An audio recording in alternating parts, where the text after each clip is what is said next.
জামায়াত ইসলামীর নিবন্ধন বাতিল করে দেওয়া হাইকোর্টের রায় বাতিল ঘোষণা করেছে আপিল বিভাগ। নিবন্ধন ফিরিয়ে দিতে নির্বাচন কমিশনকে নির্দেশ দিয়েছেন আপিল বিভাগ। তবে দলটির প্রতীক দাঁড়িপাল্লার বিষয়ে সিদ্ধান্ত নেবে নির্বাচন কমিশন। রোববার প্রধান বিচারপতি সৈয়দ রেফাত আহমেদের নেতৃত্বাধীন 4 সদস্যের বেঞ্চ এই আদেশ দেন। এই রায়ের মাধ্যমে বাতিল হওয়া নিবন্ধন ফিরে পেল দলটি।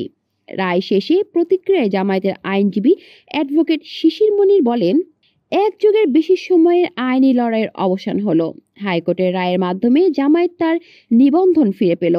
রাজনৈতিকভাবে উদ্দেশ্য প্রণোদিত মামলার মাধ্যমে জামায়াতের নিবন্ধন কেড়ে নেওয়া হয়েছিল। আজকে এই রায়ের মাধ্যমে বহুদলীয় গণতান্ত্রিক এবং অংশগ্রহণমূলক সংসদ প্রাপ্তি নিশ্চিত হলো। এর আগে গত 14 মে রাজনৈতিক দল হিসাবে জামায়াতে ইসলামীর বাতিল হওয়া নিবন্ধন ও প্রতীক ফিরে পেতে আপিলের শুনানি শেষ হয়। এ বিষয়ে রায় ঘোষণার জন্য জুনের 1 তারিখ ধার্য করা ছিল।